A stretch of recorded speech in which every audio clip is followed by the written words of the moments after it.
Hello friends, तो आज हम देखेंगे कि बैक पार्ट कैसे कटिंग किया जाता है वो वाला। तो जैसे स्ट्रेट लाइन ड्रॉ करनी है पहले, तो ये मैंने पहले से कर रखी है। उसके बाद जितना भी आपका शोल्डर है, फुल शोल्डर, उसका हाफ लेना है। तो मेरा फुल शोल्डर 14 है, तो मैं उसका हाफ लूँगी। हाफ मेरा 7 इंच आएगा, तो ये 7 इंच मेरा माप है। उसके बाद 1 इंच डाउन जाना है, 1 इंच डाउन, वो सबके लिए फिक्स है। उसके बाद 2.5 इंच यहाँ पे, वो भी सबके लिए फिक्स है। उसके बाद हम आर्मोल का माप निकालेंगे। तो आर्मोल चेस्ट 38 है मेरी, तो 38 चेस्ट डिवाइड 6 प्लस 0.50, तो मेरा निकला है 6.75 इंच। ये 8 है, लेकिन वो नहीं गिनना है, तो हम यहीं से देखेंगे। तो यहाँ पे 6.75 पे मैंने एक मार्क किया है। उसके बाद मैंने स्ट्रेट लाइन ड्रॉ की है। उसके बाद हम चेस्ट का राउंड माप लेंगे। तो चेस्ट मेरी 38 है, तो ये पीछे का भाग है, इसलिए हम कुछ भी माइनस या प्लस नहीं करेंगे। जो भी हमारा माप आएगा वही हम लेंगे। तो 38 हमारी चेस्ट है, डिवाइड 4 बराबर 9.5 इंच आया है। तो ऐसे करके 9.5 माप लेंगे और 1.5 इंच हमारा मार्जिंग है, देख सकते हो। उसके बाद हमारी लेंथ की लंबाई आएगी। तो लेंथ हमारी 16.5 है, तो लेंथ यहीं से मापा जाता है। तो 16.5 है, तो हम 1 इंच प्लस लेंगे।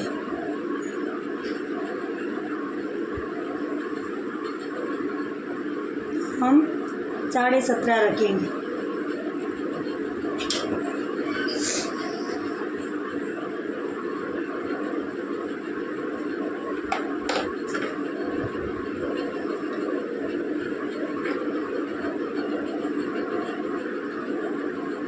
ये 17.5 पे एक मार्क किया हमने। और उसके बाद वेस्ट राउंड लेंगे। तो वेस्ट राउंड हमारा 31 है, तो 31 डिवाइड 4 बराबर 7.75 इंच आया है। तो ये 7.75 और 1.5 इंच हमारा मार्जिन है। और दोनों लाइन को ध्यान में रखते हुए स्ट्रेट लाइन ड्रॉ करेंगे।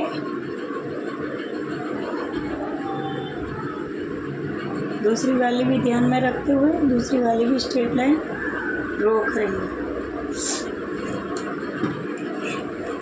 उसके बाद हमने शोल्डर माइनस किया था, वो हमने आगे भी देखा है। तो हमारा पीछे वाला शोल्डर माइनस 3 इंच आ रहा है। तो हमें फुल शोल्डर 14 इंच है, उसमें से 3 इंच माइनस करना है। 1, 2 एंड 3, तो इसका हम हाफ लेंगे। और फिर यहाँ पे एक मार्क करेंगे।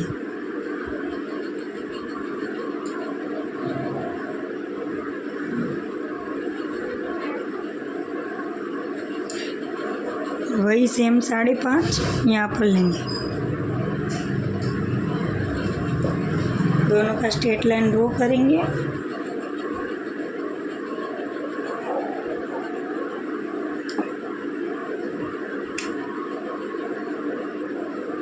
और पीछे क्रॉस मार्किंग हमने देखा था, आगे हमारा 75 इंच था, पीछे हमारा 1 इंच आएगा।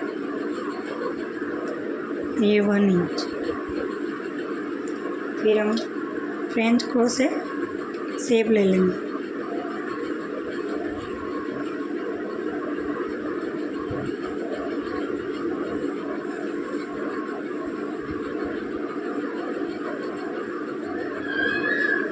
ये हमारा आर्मल ड्रॉ हो गया। उसके बाद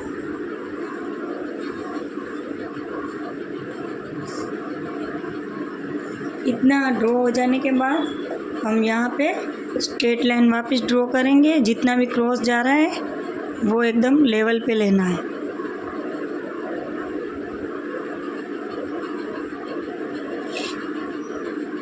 और रेडी शोल्डर हमारा 3 इंच है, तो हम 4 इंच मार लें। और फिर आगे देख लेंगे कितना बच रहा है वो, तो हमारा 1.5 इंच है।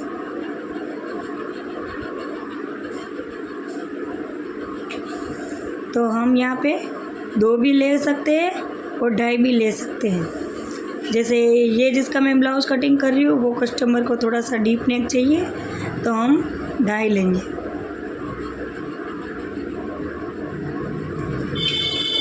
और फिर आगे वाला जो भी पार्ट हमने काटा था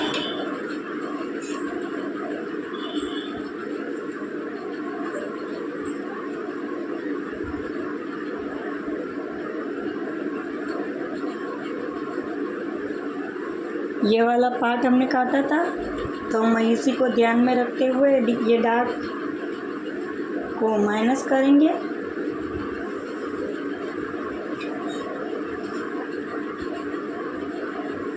पर्ल पिन से सिक्योर करेंगे और यहाँ पे ऐसे क्रॉस रखना है हल्का सा।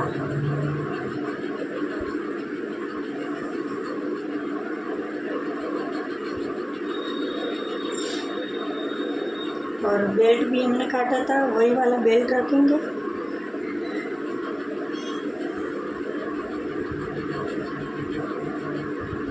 यहाँ पे जितना जैसा क्रॉस जा रहा है वैसा ही लेंगे।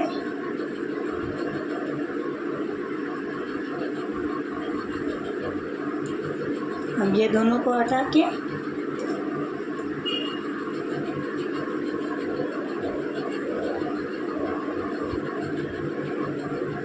ये लाइन को यहाँ पे मैच कर देंगे।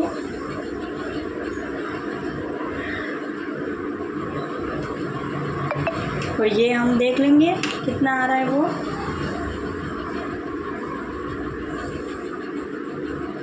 सेवेंटी 75 इंच, तो यहाँ पर भी हम 75 ही रखेंगे।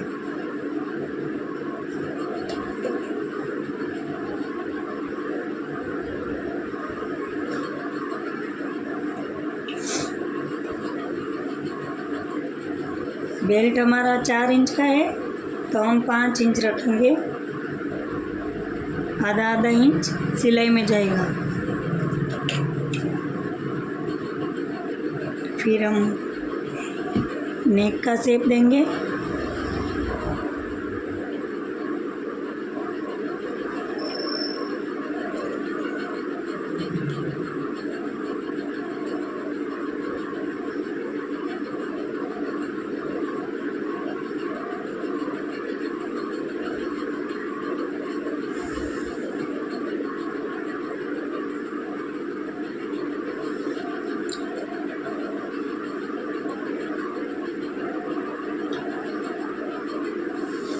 ये नेक का शेप दिया, मुझे हल्का सा और डीप करना है, मैं और डीप करूँगी।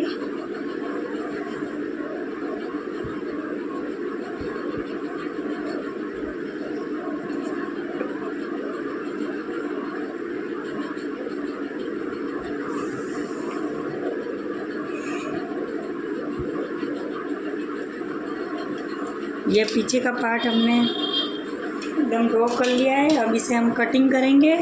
और एक और चीज़ है कि आर्मोल से ये नेक हमारा नीचे जा रहा है, तो हम हाफ इंच यहाँ पे और डाउन जाएंगे ताकि शोल्डर से नेक गिरे नहीं।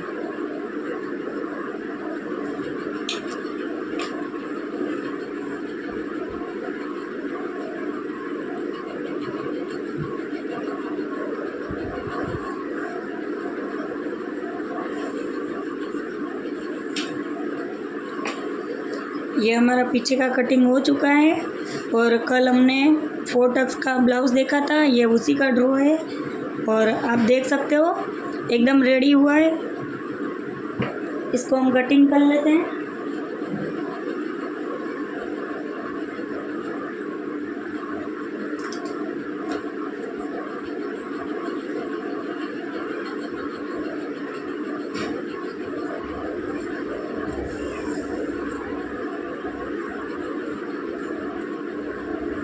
जैसे एक चीज़ और बता दूँ मैं आपको कि इसकी पीछे की लेंथ 14.5 है, तो हम यहाँ से माप सकते हैं।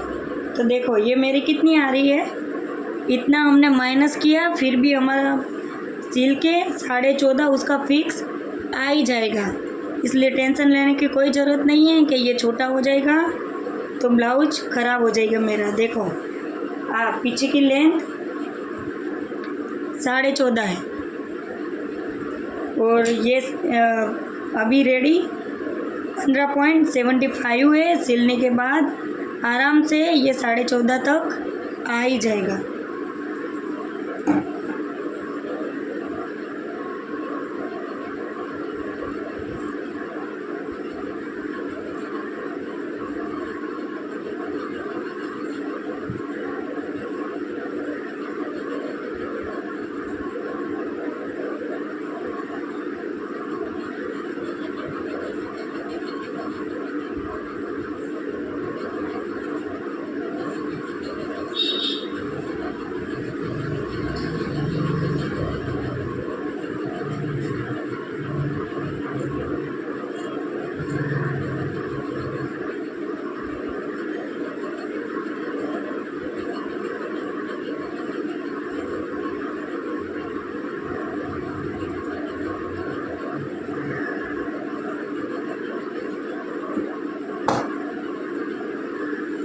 ये हमारा कटिंग रेडी हो गया और उसके बाद हम जैसे आगे और पीछे दोनों का ऐसे मेज़रमेंट लेंगे और स्लीव का कट करेंगे। स्लीव कट तो हम कल देखने वाले हैं, सिर्फ मैं आपको मेज़रमेंट दिखा देती हूँ। आपको ऐसे लेना है और जिसका ऐसा इसका 11.75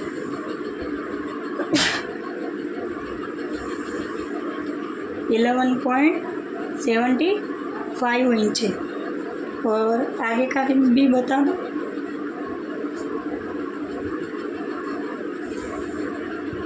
ये 4 डॉट वाला ब्लाउज है इसलिए ये पूरा माइनस होगा। उसके बाद हमें चेक करना है।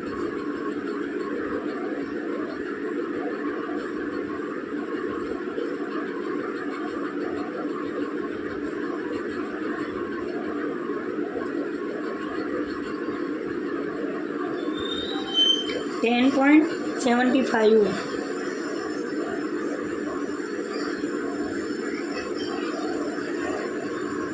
हम स्लीव का कट कल देखेंगे। और आज का कटिंग आपको कैसा लगा गाइस, वो आप बता सकते हो कमेंट में। और आपको समझ में आ रहा है या नहीं आ रहा है वो भी आप कमेंट में बोल सकते हो। Bye guys.